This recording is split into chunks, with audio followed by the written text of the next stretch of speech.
The message paints a vivid picture of a future filled with purpose, joy, and abundance, and it encourages you to bring that vision into the present moment. Visualizing yourself letting go of destructive habits and replacing them with constructive ones can be a powerful tool for personal growth and transformation. Embracing this mindset while watching the video could help reinforce your commitment to positive change and propel you toward success. So, take this opportunity to focus on your goals and aspirations, and allow the video to inspire and motivate you along your journey. We explore 7 Stoic lessons that hold the key to mastering your emotions and navigating life's storms with unwavering resolve. Before we begin, I would appreciate if you liked the video so that you can help me to continue spreading the Stoic philosophy. If you are not subscribed, I recommend you to subscribe and activate the bell so you don't miss any video. Lesson number 1. Understand what's in your control. Have you ever found yourself caught in a storm? Not the kind with rain and thunder, but the storms of life. Unexpected events, disappointments, or sudden changes. The Stoics, philosophers from ancient Greece and Rome, have a lesson that feels like an anchor in these storms: the dichotomy of control. Picture this: you're planning an outdoor event, and despite all your preparations, it rains. Now you can't control the weather, no matter how much you'd like to, but your reaction to the rain, that's entirely up to you. You could lament, get frustrated, or you could adapt. Maybe move the event indoors or see the rain as a refreshing change. Epictetus, a Stoic philosopher who was born a slave and rose to become one of the most influential thinkers of his time, put it succinctly: some things are in our control and others not. It sounds simple, right? But in this simplicity lies of profound wisdom that has the power to transform our lives. Every day we're faced with a myriad of situations. Some we can influence, like our daily routines, the books we read, or the company we keep. But many are beyond our grasp: global events, the actions of others, the passage of time, and yes, the weather. Now, here's where it gets interesting. The Stoics believed that our well-being doesn't depend on external events, but on how we interpret and respond to them. It's not the event itself, but our judgment about the event that causes our emotions. Think back to a time you faced a setback. Maybe you didn't get that job you wanted. At the moment, it felt like a disaster. But with time, perhaps you realized it was a blessing in disguise, leading you to a better opportunity or personal growth. But how do we put this into practice? Start by asking yourself, is this something I have control over? If the answer is yes, take action. If the answer is no, then it's an opportunity to practice acceptance and adaptability.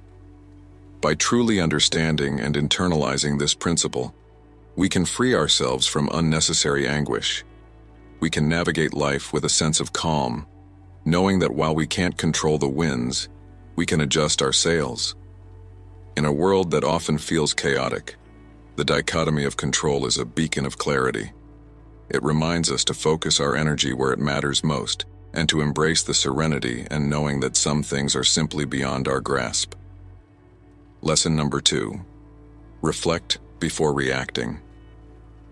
In today's digital age, where immediacy is often celebrated, the art of reflection can seem like a relic of the past.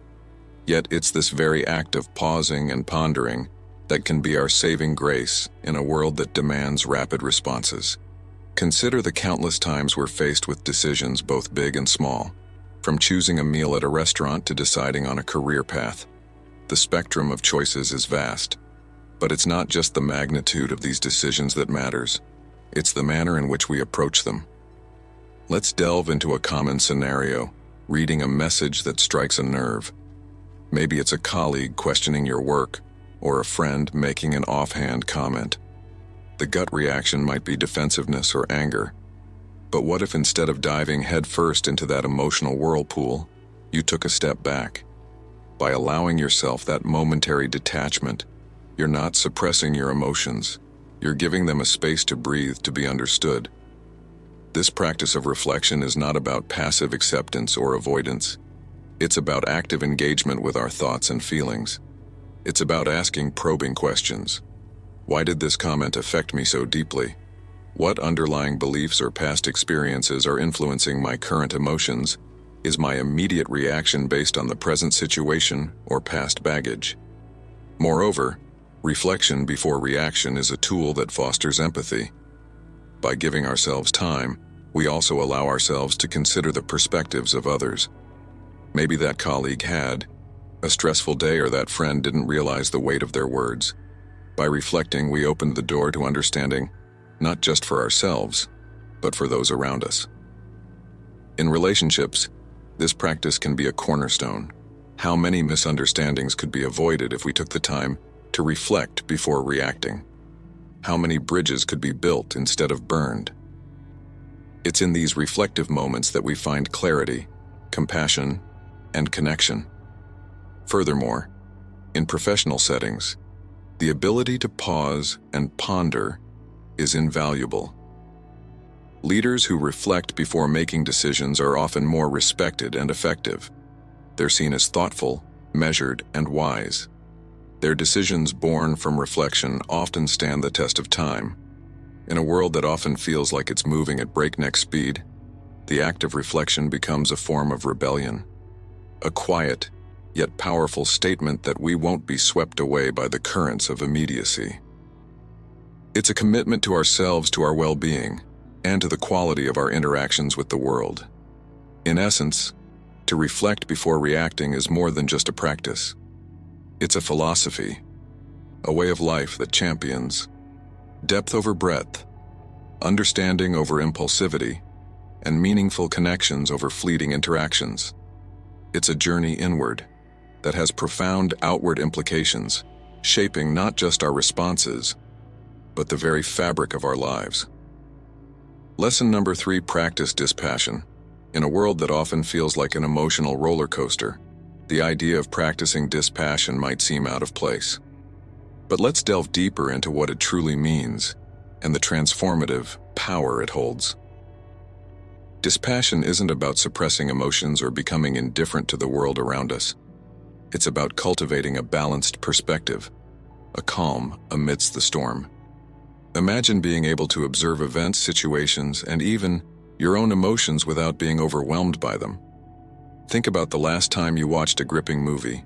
There were moments of tension, excitement, maybe even sadness. While you were engaged in the story, a part of you always knew it was just a movie. You didn't rush to help the hero or console the crime character. You observed, you felt, but you remained in your seat. This is the essence of practicing dispassion, being deeply engaged with life, feeling its many emotions but also knowing when to remain seated in the theater of your mind, observing without getting lost in the drama. This approach becomes a lifeline in our modern age of information overload.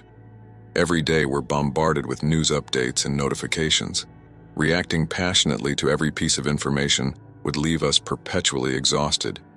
Dispassion offers a buffer, a way to engage with the world in a more sustainable, balanced manner.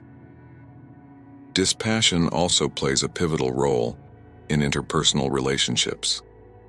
We've all been in situations where conversations get heated, where disagreements arise.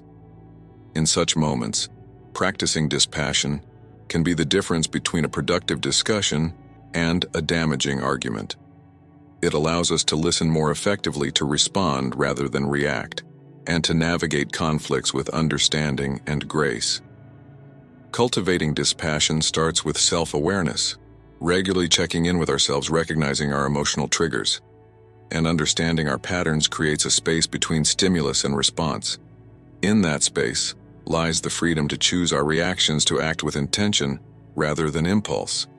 And while dispassion might sound like detachment from life's joys and pleasures, it actually enhances them.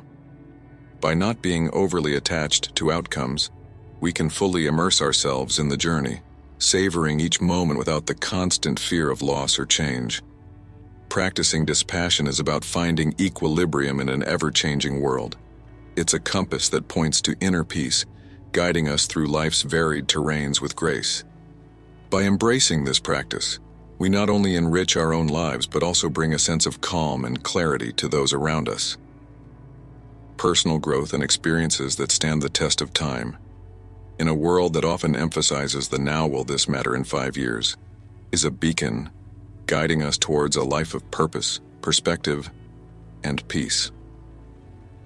By regularly revisiting this question, we can navigate life's ups and downs with grace, ensuring that our energy and attention are directed towards what truly counts. Lesson number 5. Keep a Stoic journal. The act of journaling has been celebrated across cultures and epochs, not just as a record of events, but as a tool for introspection, growth, and clarity. The Stoics, with their emphasis on self-awareness and personal betterment, were no strangers to this practice. A Stoic journal isn't merely a diary of daily happenings, it's a space for reflection, for dialogue with oneself, for dissecting emotions, decisions, and reactions. It's where the external world meets the internal, where events are weighed against personal values and beliefs. Imagine ending your day by recounting not just what happened, but how you responded. Why did a particular comment upset you? What triggered that burst of joy during a mundane task? By dissecting our day, we begin to understand the patterns of our psyche. We start to see the triggers that sway our mood, the values that guide our decisions, and the habits that shape our days. Marcus Aurelius, the Roman emperor and Stoic philosopher, kept a journal which is now known as Meditations. It wasn't meant for publication. It was a personal dialogue, a space for him to guide himself, to remind himself of Stoic principles, and to navigate the challenges of his life with wisdom. Through his writings, we see a man grappling with his responsibilities, his emotions, and his place in the cosmos. But you don't have to be an emperor to benefit from a Stoic journal in our modern lives filled with distractions and a constant barrage of information. Setting aside time for introspection becomes even more crucial. It's a daily check and a grounding ritual that brings clarity amidst chaos. Over time, this practice can lead to profound insights. You might notice that certain situations repeatedly caused stress, prompting you to either address them or change your perspective,